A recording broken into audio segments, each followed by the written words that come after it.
SSC লাইব্রেরিয়ানের জন্য unit 1 থেকে যে টপিকটা নিয়ে আজকে আমি ক্লাস করাবো সেটা হচ্ছে freedom of access to information. ওর আন্ডারে আছে intellectual property rights, copyright, censorship. এই তিনটে বিষয়ের উপরে ডেসক্রিপটিভ আলোচনা করেছি। এরপরে আসছি আমরা এমসিকিউ। এমসিকিউ এর ক্ষেত্রে আমার প্রথম প্রশ্ন হচ্ছে যে আইপিআর এর সম্পূর্ণ রূপ কী। তাহলে আইপিআর এর সম্পূর্ণ রূপ আমাদের চারটে অপশান দেওয়া আছে, চারটে অপশান থেকে আমরা বেছে নেব। প্রথম অপশান আছে ইন্টেলেকচুয়াল প্রপার্টি রাইটস, দ্বিতীয় অপশান আছে ইন্টেলেকচুয়াল প্রপার রাইটস, তৃতীয় অপশান আছে ইন্ডিয়ান প্রপার্টি রাইটস, আর একটা হচ্ছে কোনোটাই নয়। পেয়ে গেলাম ইন্টেলেকচুয়াল প্রপার্টি রাইটস। তারপরে আসছি আইপিসি এর সম্পূর্ণ রূপ কী। পেটেন্ট কোঅপারেশন ট্রিটি। 2 নম্বর হচ্ছে international patent classification.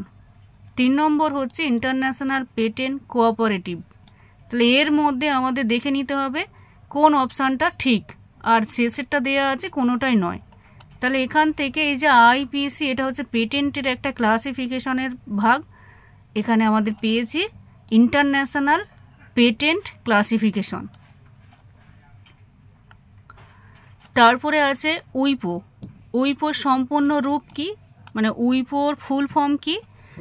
World intellectual property organization. এখানে আমি দুটো অপশান লিখে ফেলেছি, একটা হচ্ছে 1 নম্বরে আছে আর একটা হচ্ছে 3 নম্বরে আছে। তাহলে এর দুটো অপশানই ঠিক, যেটা 1 নম্বরে আছে ওয়ার্ল্ড ইন্টেলেকচুয়াল প্রপার্টি অর্গানাইজেশন, আর যেটা 3 নম্বরে আছে ওয়ার্ল্ড ইন্টেলেকচুয়াল প্রপার্টি অর্গানাইজেশন, দুটোই ঠিক। তারপরে 4 নম্বরের কোশ্চেনে আসি ট্রিপসের সম্পূর্ণ রূপ কি। ট্রিপসের সম্পূর্ণ রূপ এখানে আমাদের দেখে নেব, চারটে অপশান দেওয়া আছে। চারটে অপশানের মধ্যে আমাদের কিন্তু যেটা 2 নম্বর অপশান আছে সেটা হচ্ছে আমাদের ঠিক, মানে trade related aspect of intellectual property rights. তারপরে হচ্ছে ওয়ার্ল্ড ইন্টেলেকচুয়াল প্রপার্টি ডে কবে পালিত হয়, আমরা ডেসক্রিপটিভভাবে আলোচনা করেছিলাম। এখানে হচ্ছে 26শে এপ্রিল, মানে এপ্রিল 26। তারপরে হচ্ছে ট্রিপস চুক্তি মানে এগ্রিমেন্ট কোন আন্তর্জাতিক সংস্থা দ্বারা পরিচালিত হয়, মানে ট্রিপস চুক্তিটা যে পরিচালিত হয় কোন আন্তর্জাতিক সংস্থা দ্বারা, সেটা কিন্তু এই যে ওয়ার্ল্ড ট্রেড অর্গানাইজেশন।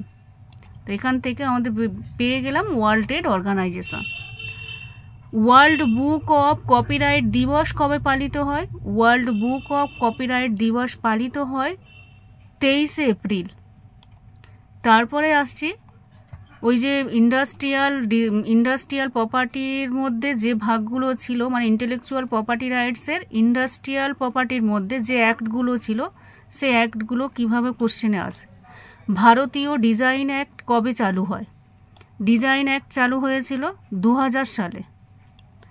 তারপরে এই যে পরের প্রশ্নটা আছে ফেয়ার ইউজ কথাটি কার সাথে সম্পর্কিত। আমি যখন ডেসক্রিপটিভ পড়িয়েছিলাম আমি কিন্তু বুঝিয়েছিলাম যে ফেয়ার ইউজ হচ্ছে মানে ন্যায্য ব্যবহার কার সাথে সম্পর্কিত, ওটা হচ্ছে কপিরাইটের সাথে সম্পর্কিত। তাহলে আজকে এই পর্যন্তই আমি বুঝিয়ে দিলাম। কেউ যদি আমার কাছে ক্লাস নিতে চাও অবশ্যই আমার সাথে যোগাযোগ করবে, আমার কন্ট্যাক্ট নাম্বার ডেসক্রিপশানে দেওয়া আছে।